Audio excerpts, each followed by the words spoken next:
Zawodniczka profesji żurnaliści, publicyści, telecamqari და გამომცემელი. Ამ შემთხვევაში მე ვარ გამომცემლის ამბულვაში. ჩემი გამოცემულია ბატონ ზვიადის და ხაბარდონიას ციგნები. ჩვენ 17 წელია თანამშრომლობ ძალიან ნაყოფიერად, მეგობრები ვართ.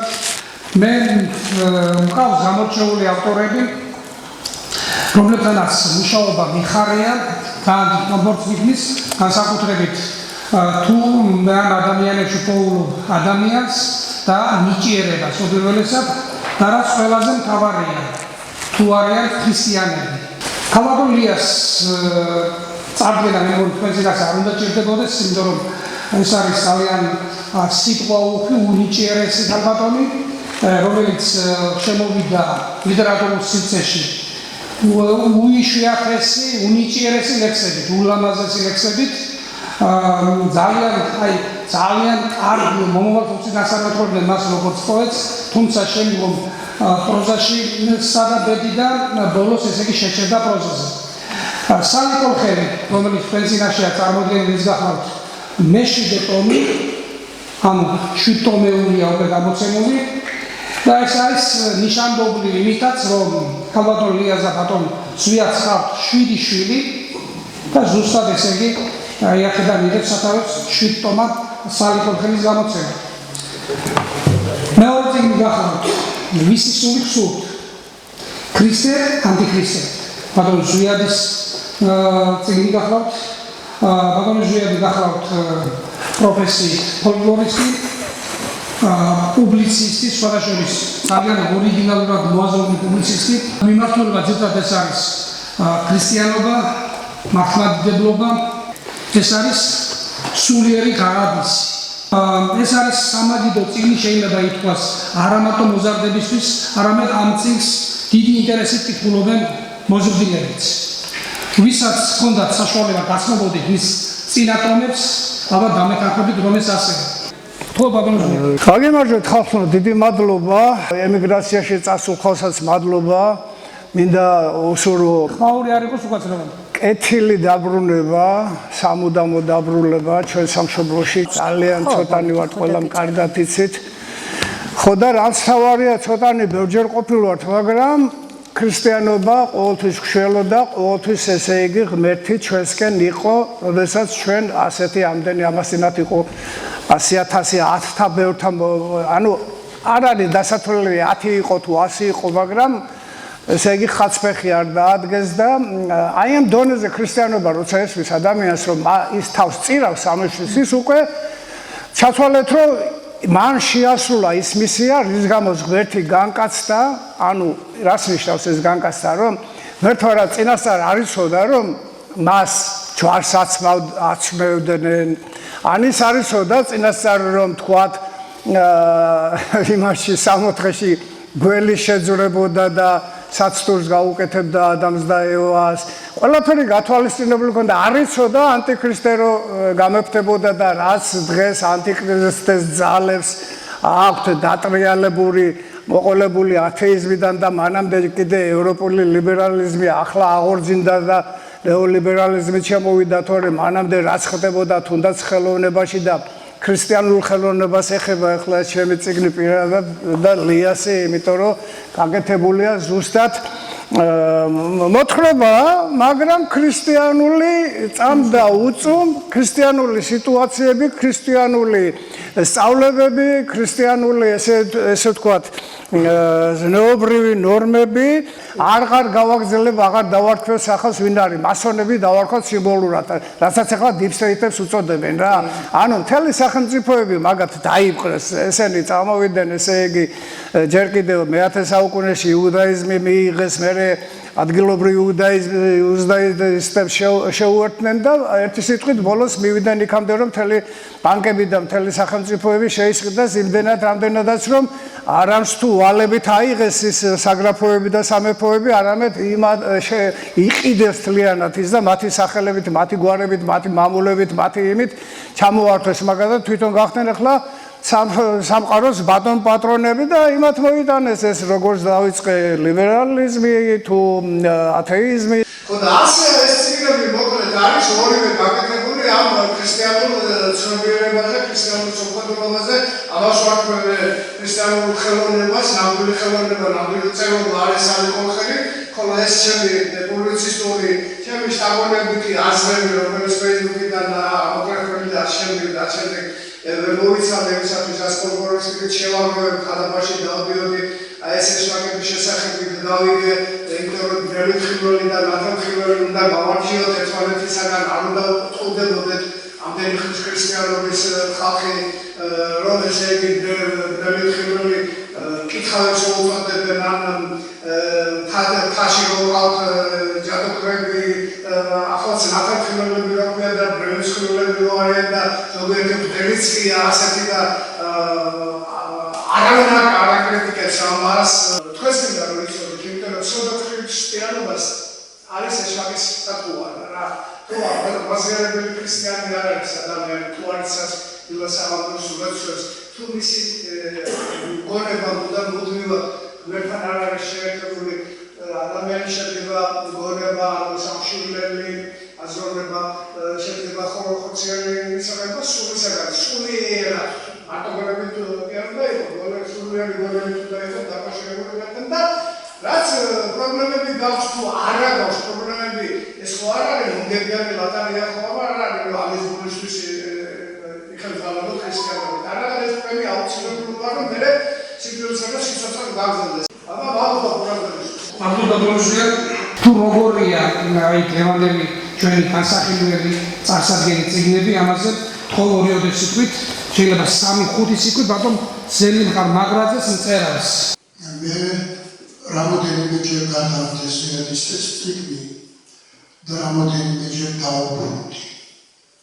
დავუბრუნდი იმიტომ კი არა რომ ძალიან საინტერესო იყო ჩემთვის იმიტომ რომ ძალიან დამთგურა ძალიან გამანადგურა მე ვიგრძენი საკუთარი თავის უნიათობა და ვიგრძენი როგორი უსუსული ვიყავი წმენაშიც როგორი უსუსული ვიყავი ცხოვრებაშიც და ასე შემდეგ ზურგის წიგნში მე დავინახე ყველაზე კაცრი ყველაზე დაუნდობელი შეფასება და მოთხოვნა იმის მიერ ის ეყრდნობა მხოლოდ და მხოლოდ ჟურის კაცს, რომელიც ბევრს აღარ ახსოვს. ეს არის ხალხი, რომელიც მე მართავს ქვეყანას, რომელიც მე მართავს ადამიანის სულს და აი აქ თავისი რომანტიულობით, თავისი ლია შეეშლება. ლიას ცალი კოლხელი თუ გინდა რომ შენი მოყარე იყოს კარგი ოჯახის შვილი ალბათ ლიას წიგნი აუცილებლად დაკონდეს საკითხული.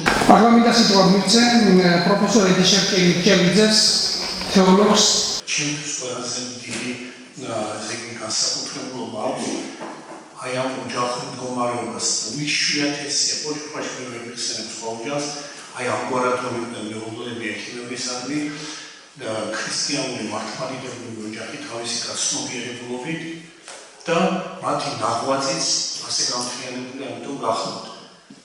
ერთი წერილობრივი კუთხით, მეორე საფრთხესმეტყველო კუთხით, მაგრამ არსი ერთი და მიზანდასახულობა, სადაც ერთია, იქ არავითარ მნიშვნელობა არ აქვს ამ მიზანდასახულობას, რომელი რა მხრიდან შემოუერთდება. თავარია რომ მიზანი ერთია, ორივე მიზანდასახულობა ერთადერთია, რომ საეკლესიო ქრისტიანული ცნობიერება ჯერ გაუცხადოს მრავალ სამკითხველს და მერე ეცადოს მის დამკვიდრებას. ორივე პიროვნება ჩვენს წინაშე წარდგენილი უკვე წლებია. რაც შეეხება კონკრეტულად არ წარმოდგენილ წიგნებს. ფაქტის აფიზია მართლა მეშვიდე ტომი გამოვიდა, მეშვიდი შვილი გავდა. თუ ჩვენ იმ მიზანდასახულობას დაუბრუნდებით, რაც მე ვთქვი, რაც ლიას უშუალოდ ჰქონდა ამ წიგნის დაწერაზე საქრისტიანული ესე იგი რომანი ასე შეიძლება ითქვას, თავიდან ბოლომდე, ესე იგი ეს შვიდი ჩემთვის ყოველ შემთხვევაში ეს სიმბოლო შეიძლება იყოს რაღაცნაირად რეალური, რომ შეიძლება სულიწმიდის 7 ნიჭის თანაფარდობაში განვიხილოთ ეს 7 წიგნი, 7 წიგნედობა, 7 ნაწილედობა მოღვაწეობისა, თითო წიგნი არის ლიას მოღვაწეობის და ლიას პიროვნების თითო ასპექტი და თითო ასპექტი თუ თითო ნიჭი ადამიანისა და თითო უნარი შეიძლება ყველაზე ესე იგი ცხოველმყოფელი ნიჭი რაც არის ამათად ესაა სულიწმიდის ნიჭი და ამით არის ცხოველმყოფელი ეს ნაწარმოები ყველა იმ სიკეთით რაც აღინიშნა აქ სამწერლობო ხელოვნება განსაკუთრებული ესე იგი გამოსახულობა ფრაზისა სიტყვისა რაც შეეხება არჩენილიას რამნიშნულ ლიას პოეზია რითაც მან თავი გაამართლა როდესაც შეუდგნენ ისინი ჩვენ მაშინ იაუბრეთ ცნობილი პოეტი იყო პოეზიაზე ამიტომ გამოვიდა ამით შემოვიდა ჩვენ ცნობიერებაში როგორც პოეტი და მაშინ ახლა თქვა წინასწარმეტყველებად ვერ ვიტყვი მაგრამ ლიას ლექსები რაც უნდა საკითხული თუ ლექსში ეს ხალე ძირითადია მაინც ეს მისტიკური მინიშნებითი რაღაცა გრძნობელობითი აშკარად იგრძნობოდა იქ აღწერითიც ანუ რაღაც ცოცხლდებოდა აღწერითი რომელიც უფრო პროზას ახასიათებს და ამ ლექსებში შეიძლება ჩვენ დავინახოთ მომავალი განსაკუთრებული ნიჭის წერალიც ანუ ლექსებში ის წერალიცა ისე როგორც ამ სალიკოպես წაიკითხა ეს არანაირი გაგებით არა იმ სტილის პროზა რაც ჩვენ ზოგადად ვიყავ ესაა პოეტურ პროზას ვერ უწოდებ რა თქმა უნდა ეს პროზის დაკნინება იქნებოდა მაგრამ გამშვალული თავისი პოეტური ნიჭერები და რაღაც განსაკუთრებული მისტიკური ცნობით ლია ამ წიგნში წარმოგიდგება ჩვენ და ამით კლიანდება ის თავის ყოველდღიურ კლიანება მაგრამ კითხველისთვის კლიანება ის როგორც პოეტის და როგორც ესე იგი წერალიც რაც შეეხება ზვიადუდიას ამ ნაშრომს რომელსაც ქრისტიანია ნახეთ თქვენ განსაცდელი აყალიბებს პიროვნება განსაცდელში ისმულება გარკვეული ესე იგი ცნობილებები ან გადახვევები და მე კვლავ უკან დაბრუნება იმ ხელა ძალისხმევას მოითხოვს რომ მაშინ ყალიბდები როგორც პიროვნება ჩამოყალიბება იმ პიროვნებისა რაც ამ წიგნში და ზოგადად ის ბოლო დროინდელ ცხოვრებაში ხვდება ამის შედეგად მოხდა განსაკუთრებით ევანგელობა აქ აქცენტირებული ეკუმენიზმის ეს მოუცილებელი ჭირი პრობლემა უარესი და პანეკუმენიზმი მათ შორის ერთი საინტერესო ფრაზა შემდგარ რომ იმ 80-იან წლებში ჩვენ ასევე პარტიზანად რომ ეროვნული მოძრაობა ეს არაცა ანუ ამის გარეშე რა თქმა უნდა ეროვნულობას უდიდესი კითხვაა მაგრამ ესეც კი თურმე შეიძლება განიმშვალოს მეშმაკული ძალით და სადღაც ერთ ადგილას იყო რომ ეროვნული მოძრაობაც კი შეიძლება გამოიყენოს ამ კეთურებამ თავის სამსახურში თუ ამ ეროვნულ მოძრაობას წინააღმდეგობის ის ხალხი რომლებიც დაინახავენ საშიშროებას და გარეშე მონარეებისგან ამ ეროვნულ მოძრაობას მთლიანად გაწმენდნენ. ასე რომ მრავალი კუთხით და განსაკუთრებით დასაწყისია დაბოლებაც ისაა რომ არჩევანი ქრისტიანი ასე გამოკვეთილა, საერთოდ პირდაპირობა ახასიათებს ყველა ვიცით ვინცინოთ, მისგან არ გამიგერავთ ნიშნები პირდაპირ ყოველთვის კაფეოდ ამბობს და მოქმედებს. ყოველთვის ზეგასაც ფიქრობს და ეს სიგნიზო სათაურიც კი არის პირდაპირობა და აბსოლუტური სიმკვეთრე საქმელისა. ქრისტე თუ აგრამი შვაბები, ზოგიერთი იქნები, ზოგიერთი რაღაცა გაურებულობა შეუძლებელია. რომელიც ეს თუ ის და ეს თამაში ბავშვია გამოყენებული ხატული ფონად კიდევ ერთხელ ადასტურებულ არამარტო თეოლოგიის ამბავია პოეტი წერალი ყველაფერია ჩემი ძვირფასი და უძვირფასი ზვიადუდია მე მინდა ახლა სიტყვა თუ რო არ დაგვეჩაგოს ხალბატონები სიტყვა თუ ხალბატონ თეაპაიჭაძეს ისტორიკოს მან აი ამ რთულ ცხოვრების მომენტში შეინარჩუნა როგორც გარეგნული სილამაზე, ასევე სულიერი სილამაზე და მისი წიგნი არის ამის დასტური. საბავშვო ლიტერატურა, ქართული ლიტერატურა ძალიან მწირია. ეს წიგნი არის მე ესე ვფიქრობ, რომ ვკითხულობდი აქ ძალიან მარტივი ენით ურთულესი თეოლოგიური საკითხებია განმოცემული და თითქმის ყველა პრობლემას რასაც ერთად ვაწყდებით ეს არის მწვავებულობის შესახებ, ეს არის ათეიზმის შესახებ, ეს არის ქრისტიანული ცხოვრების შესახებ ძალიან მარტივად გასაგებედაზეა განმოცემული და აი ესე ამ წიგნის კითხვის ძალიან კარგად ჩანს აი დედა ქალი რომელსაც შვილები არ აქვს მე მგონია რომ ესე დედაძე ეხლა რაც შეიძლება ბატონ ზვიადის წიგნს აი ეს წიგნი არის მე ვფიქრობ აი სწორედ ამ რაღაცნაირად იმედის ნაკრეწკალი ჩვენთვის რთული პერიოდია მსოფლიოში ძალიან დიდი კატაკლიზმები ხდება და სწორედ ეს წიგნი არის მსჯელობა ამ საკითხზე, პუბლიცისტიკა, მე ვფიქრობ, რომ საზოგადოება ამ თემებზე უნდა მსჯელობდეს დღეს, უნდა მსჯელობდეს აუცილებლად სერიოზულად, ჩვენ ქრისტიანებს არ გვაშინია ეს თემები, იმიტომ რომ მეორე მოსვლის შესახებ ძალიან ბევრი ინფორმაცია გვაქვს მიღებული, პირველად რომ გაიგება შეშინდები ადამიანი და შეიძლება რაღაც ის იყოს, ეს შიშიც გამოგუწია, მაგრამ შემდგომში, როდესაც უფრო ვინც კითხულობენ სწავლობ, იცი ის, რომ ნებისმიერ მომენტში უფალი შეთანხმება და რაც უნდა დიდი მოგებულება დამტკიავდეს ადამიანის თავს, გამოსავალი ყოველთვის არის მეთოდეს ქრისტიანებს გვაქვს. ყველაზე დიდი საფუძველი ვართ მონათხრობები და თუ მოგკლავენ მივიდივართ სასუფეველში, ასე რომ არასოდეს დამარცხებულები არ ვართ ჩვენ გვაქვს ყველაზე დიდი სიმდიდრე ეს არის ჩვენი მართლმადიდებლობა. და აი ძალიან დიდი მადლობა მინდა გადაგიხადოთ ბანკოზიად, რომ აი ქართულ პუბლიცისტიკაში არის წიგნი, რომელიც აი ამ თემებზე სერიოზულად საუბრობს. დიდი მადლობა. ბატონ მერეკე სარგიან. ამ ოჯახზე საუბარი დაუსრულებლივ შეიძლება. ხდები ერთ რამის საუბრო, მაგრამ ეს რაზები მხოლოდ შენ არ გეყოლებს. ანუ თავად მათ მიერ გავლილი ცხოვრება კარნახობს შენ და შენ ხარ უბრალოდ გადმოცემი. პირველი და თავად ჩემი აზრით, ბატონ მედიშენ ძალიან კარგად ისაუბრა, მე დავუმატე ვერც. აქ უკვე ფაქტიურად ორი ადამიანი აღარ არის. ეს ორი ადამიანი ქმნიან ერთს და აი ამ შექმნილ ერთში ხდება შემდეგ ყველაფერი. სიხარული უნდა ვშოლავდეს თვითონ ჩვენგანს, იმიტომ რომ დღეს ფასეულობების გაუფასურების ეპოქაში ჩვენ გვაქვს აი ასე დიდ თალიანობასთან საქმე. რა არის ეს თვითონ წიგნები?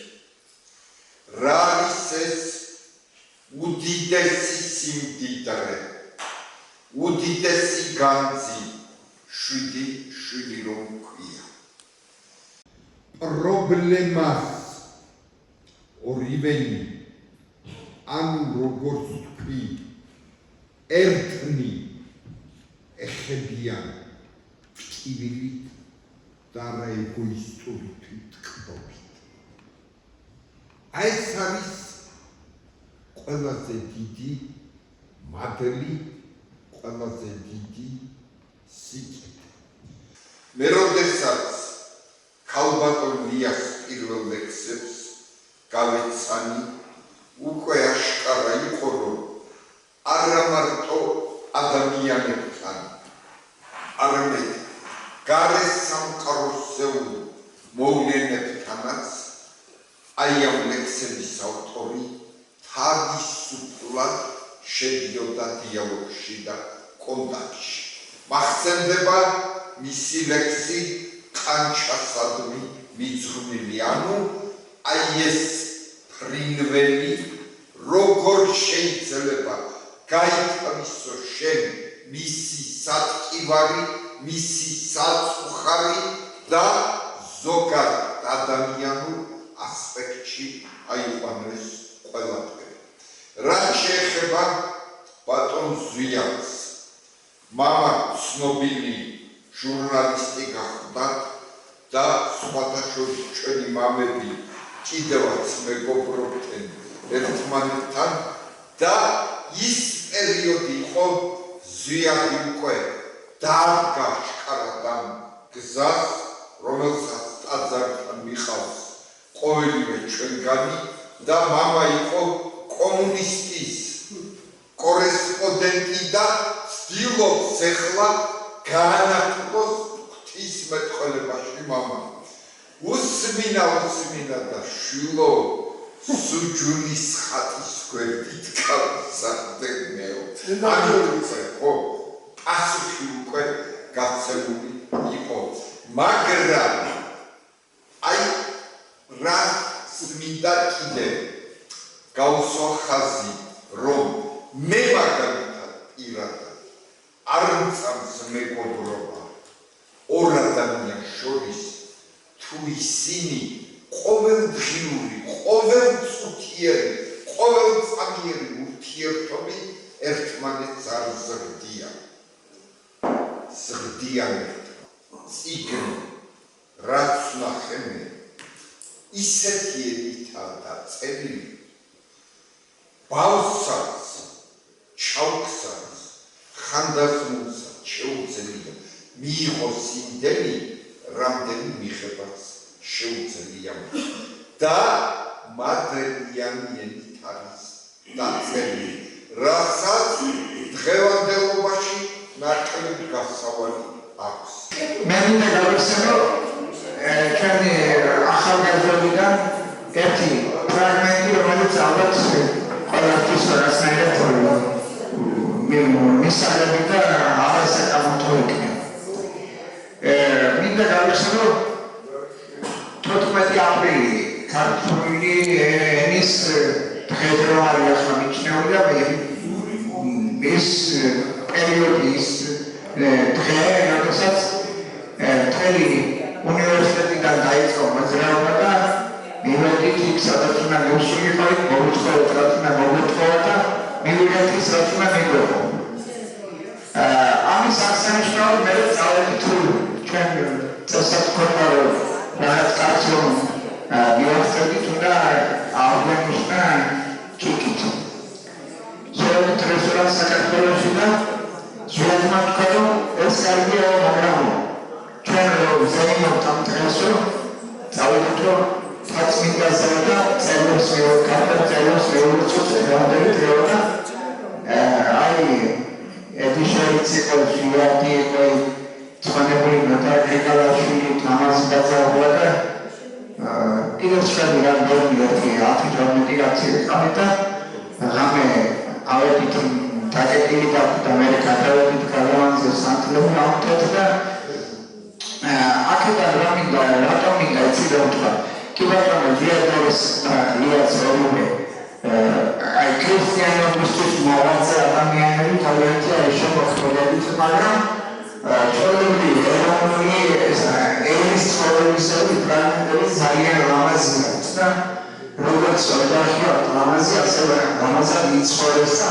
ღმერთმა დიდხანს აცოცხლოს, აცხოვრებს, გაამრავლეს კიდევ და შემოქმედებითაც არ განაიღებოდეს შემოქმედების უნარი და შესაძლებლობები და თანადგომა და აკრის თემატიკის ინტროდუქციიდან ის დღესდღეობით ყველაფერი ხელის ბურთი გვიდევ როგორ უნდა გადავიჩინოთ ჩვენი ცნობიერება და სულიერება. ვერავინ ვერ იტყვის რომ არ ვიცოდი და ამიტომ არასწორად ვიცხოვრებ.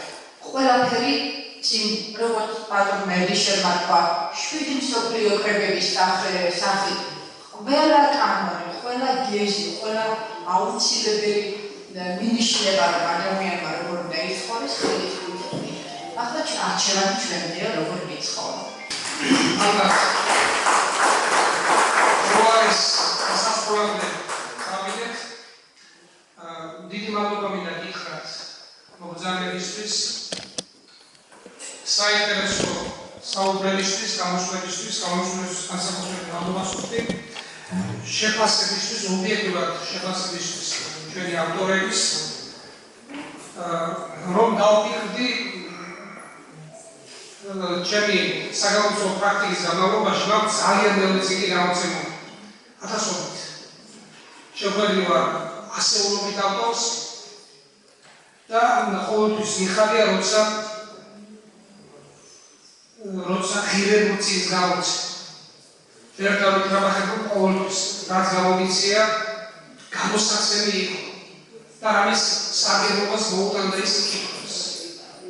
და მიხარია რომ ყავს ავტორები ბატონ ჟიარდის და ბატონ მიასაღის რომელიც მართლაც ლიტერატურას გამოსცემენ, რომელიც მართლაც ჭირდება კითხვებს. კიდევ ერთხელ მინდა გამოთქვა სურვილი და დავალებას მივცე ავტორებს, რომ ამაზე არ გაჩერდნენ. კიდევ რამდენიმე წლის შემდეგ იქნება თუ მომავალსაც იქნება, კიდევ შევხვდებით დარწმუნებული ვარ და კიდევ მადლობას ვეთქვით საინტერესო წიგნების გამოცემისთვის. მომავალ შეხვედრამდე.